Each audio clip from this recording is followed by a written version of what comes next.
Hi hello அனைவருக்கும் வணக்கம். எல்லாரும் எப்படி இருக்கீங்க? Welcomes to DD's family. நான் தீபா. இன்னைக்கு நம்ம என்ன ப்ரிப்பேர் பண்ண போறோம் அப்படிங்கறத நீங்க தம்ப்நெயில் வச்சு கண்டுபிடிச்சிருப்பீங்க. ஆமாங்க, நம்ம இன்னைக்கு ஹெல்த்தியான ஏபிசி மால்ட்டை தான் ப்ரிப்பேர் பண்ண போறோம்.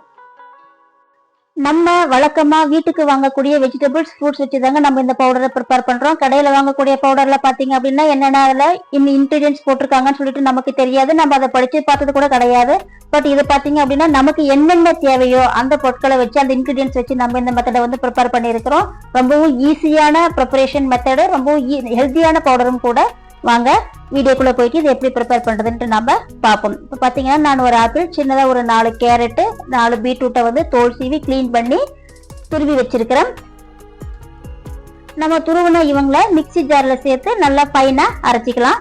நான் ஒரு இரும்பு கடாய் எடுத்து வச்சிருக்கிறேன். இந்த இரும்பு கடாயில பாத்தீங்க அப்படின்னா தேவையான அளவுக்கு ஒரு 10 பாதாம், முந்திரி, பிஸ்தா இதெல்லாம் சேர்த்து கூட 2 ஏலக்காயும் சேர்த்து நான் என்ன பண்ணியிருக்கேன், நல்லா ரோஸ்ட் பண்ணி எடுத்திருக்கேன். இந்த ரோஸ்ட் பண்ணதை வந்து இன்னொரு பவுலுக்கு நம்ம மாத்தி வச்சுட்டு அதே கடாயில ஒரு 1.5 கப் அளவுக்கு நம்ம ஃபைனா அரைச்ச இவங்களை வந்து இதுல சேர்த்துக்கிறோம். கேரட், பீட்ரூட், ஆப்பிள் போட்டு அரைச்சி வச்சிருக்கோம் இல்லைங்களா, இந்த பேஸ்ட்டை வந்து 1.5 கப் அளவுக்கு நான் சேர்த்திருக்கேன்.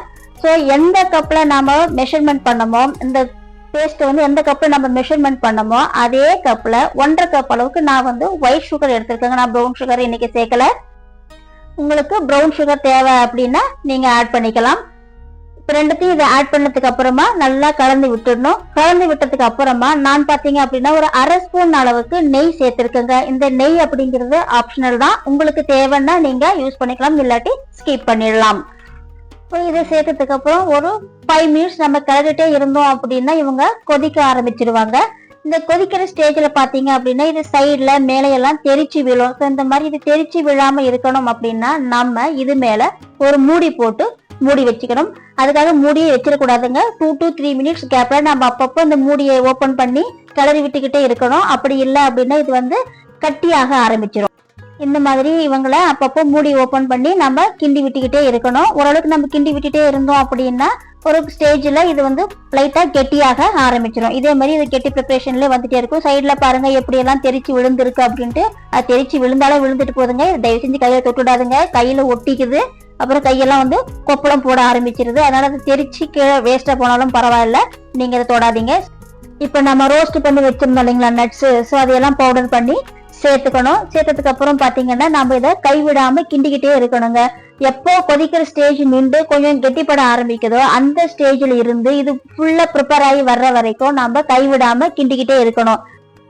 கெட்டியானதுக்கு அப்புறம் ஒரு 2 நிமிஷம் நாம கிளறாம கேப் விட்டுட்டோம் அப்படின்னாலும் இது அடிப்பிடிக்க ஆரம்பிச்சிருதுங்க. அதனால நம்ம கைவிடாம கிண்டிக்கிட்டே இருக்கணும். இந்த ஸ்டேஜ்ல நம்ம ஸ்டவ்வை வந்து சிம் பண்ணி வச்சுக்கணும். மீடியம் ஃப்ளேம்ல வச்சிருக்க கூடாது, சிம் பண்ணி வச்சுக்கணும். சிம் பண்ணி வச்சுட்டு நம்ம இந்த மாதிரி கைவிடாம கிளறிக்கிட்டே இருக்கணும். இப்ப பாருங்க இது ஓரளவுக்கு ஸ்டேஜ் வந்துருச்சு. பட் இருந்தாலும் இன்னும் ஒரு 2 மினிட்ஸ் ஆகும் இது முழுசா ப்ரிப்பேர் ஆக. இதை வந்து நம்ம எப்படி கண்டுபிடிக்கிறது அப்படின்னா, நம்ம கரண்டி வச்சு கிளறணும் கிண்டணும் அப்படின்னா அந்த பேஸ்ட் முழுக்கவும் நம்ம கரண்டியோட சேர்ந்து திரும்பணும். அந்த மாதிரி ஸ்டேஜ்ல இது ப்ரிப்பேர் ஆயிடுங்க. அது கண்டுபிடிச்சலாம் நம்ம. பாருங்க இது இப்போ ரெடி ஆயிடுச்சு. இப்போ நான் இதை எடுத்துட்டு போயிட்டு ஃபேன் காத்து கீழே வச்சுட்டு நம்ம இதை தேய்ச்சிக்கிட்டே இருக்கணும். 4 பக்கமும் சுத்தி சுத்தி நம்ம அழுத்தம் கொடுத்து தேய்ச்சிட்டே இருந்தோம் அப்படின்னா இது வந்து பவுடராக ஆரம்பிச்சிடும்.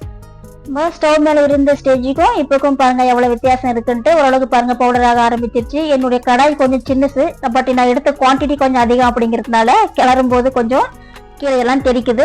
பாருங்க ஓரளவுக்கு நல்லாவே பவுடர் ஆயிட்டு வந்துடுச்சு. இது கொஞ்சம் சூடா, எப்பவுமே வந்து கொஞ்சம் சூடாவே இருக்கு. இந்த சூடெல்லாம் நல்லா ஆறுனதுக்கு அப்புறம் நம்ம இதை வந்து மிக்சி ஜார்ல போட்டு பவுடர் பண்ணிக்கலாம். 1-2 கட்டி நிற்கும் இல்லைங்களா, ஸோ அந்த கட்டியெல்லாம் வந்து நம்ம உடைக்கணும் அப்படின்னா நம்ம மிக்சி ஜார்ல போட்டு குறகுறப்பா அடிச்சு எடுத்துக்கலாம். இப்ப பாருங்க நல்லாவே பவுடர் ஆயிடுச்சு. எனக்கு கடாய் சின்னசு, குவான்டிட்டி கொஞ்சம் அதிகம் அப்படிங்கிறதுனால கொஞ்சம் அன்கம்ஃபர்டபுளா இருந்ததுங்க இதை வந்து பவுடர் தேய்ச்சி பவுடர் பண்றதுக்கு. ஸோ நீங்க கொஞ்சம் நல்ல பெரிய கடாயை எடுத்துக்கோங்க. ஏன்னா தெரிச்சு விடுறதுமே வந்து வெளியில கம்மியா தான் தெரிச்சு விடும் பெரிய கடாய் எடுத்தீங்க அப்படின்னா. இந்த கட்டிகளை நம்ம கையில எடுத்து உடைச்சோம்னாலே உடைப்படும். ஆனா எல்லா கட்டிகளும் நம்மளால உடைக்க முடியாது இல்லைங்களா, அதனால மிக்சி ஜார்ல போட்டு நம்ம பவுடர் பண்ணிக்கிறோம். இது வந்து ரொம்ப ஃபைன் பவுடராவெல்லாம் ஆகாது, ஓரளவுக்கு குறகுறப்பா தான் இருக்கும். ஆனா நீங்க இதையே பால்ல எடுத்து போட்டு மிக்ஸ் பண்ணீங்க அப்படின்னா நல்லாவே உங்களுக்கு மிக்ஸ் ஆயிடும். அவ்வளவுதாங்க, சிம்பிள், ஈஸி அண்ட் ஹெல்த்தியான ஏபிசி மால்ட்டை நம்ம வீட்டிலேயே ரெடி பண்ணிட்டோம். நீங்களும் ட்ரை பண்ணி பாருங்க. உங்களுக்கு எப்படி வந்தது அப்படின்ட்டு எனக்கு மறக்காம கமெண்ட்ல கமெண்ட் பண்ணுங்க. இதோடய இன்னொரு ஸ்டெப் ப்ராசஸும் இருக்கு. நீங்க வேணும்னு கமெண்ட்ல கேட்டீங்க அப்படின்னா நான் உங்களுக்கு செஞ்சு காமிக்கிறேன்.